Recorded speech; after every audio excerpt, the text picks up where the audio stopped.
C'est une centaine de familles déplacées, dont la majorité les femmes, vivant à Kanyaruchinya, qui viennent d'être sensibilisées sur la culture maraîchère. C'était ce jeudi 14 décembre 2022. Il s'agit du projet d'installation de jardins potagers au sein des écoles et centres de santé et l'encadrement nutritionnel dans les groupements de Mouja, Kibumba et Burumba. Nous sommes en territoire de Nyiragongo. Ces projets exécutés par l'ONG GRAD et financés par la FAO dans le cadre de la synergie PAM-FAO-UNICEF, comme nous l'a signifié le coordonnateur de GRAD, Zeno Kabaka. Nous avons plusieurs types de cultures que nous sommes en train de vulgariser. Et il y a les choux, il y a les aubergines, les carottes, les poireaux et d'autres. Mais de toutes ces cultures, nous avons uniquement choisi les amarantes. Vous savez pourquoi? Parce que les amarantes de toutes les autres cultures disposent d'une valeur ajoutée spéciale. Le projet est lancé en réponse à des situations de crise. L'Union européenne a donné le coup pour soutenir la RDC, pour que la RDC amène sa population à développer une certaine capacité à faire face aux crises. Les bénéficiaires ne peuvent que se réjouir, car du choix de la culture des amarantes, dans un temps record de 21 jours, ils pourront consommer cette denrée alimentaire légumineuse à laquelle ils n'accèdent plus depuis qu'ils vivent au camp de déplacés.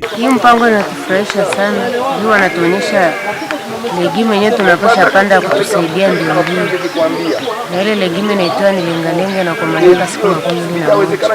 Kwa ile tunafurahi sana. Mradi ni ya muhimu sana.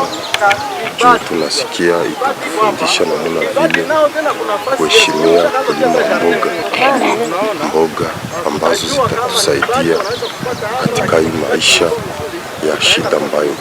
En présence du délégué de l'initiateur du territoire et sous la guidance de l'agronome de l'inspection territoriale de Nyiragongo, ces femmes ont acquis toutes les techniques possibles. C'était dans un champ expérimental de l'ONG GRAD. Cependant, la plus grande difficulté est d'accéder à la terre pour matérialiser ce projet important, car les déplacés ne bénéficient pas de cette denrée alimentaire. Facilement, le jardin potager est nécessaire dans les contextes particuliers qu'ils traversent. Ceci aura un impact sur la malnutrition dont souffrent déjà la plupart des enfants. Exactement, l'accès à la terre, c'est parmi les sérieux défis. Mais dans le contexte auquel nous sommes présentement, c'est un défi sérieux.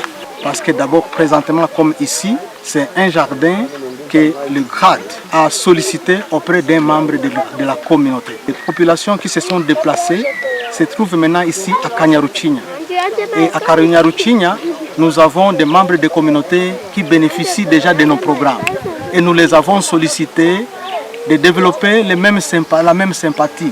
Comme on a donné des sites d'accueil aux déplacés, on donne aussi des sites de jardinage. Et à partir d'ici, les déplacés qui sont là peuvent développer même à côté de leur bâche ou à côté de la famille, de la parcelle de la famille d'accueil qu'il a reçue. La main reste étendue aux autorités compétentes pour réserver un espace agricole suffisant à l'ONG GRAD, dont le souci est de lutter contre la malnutrition.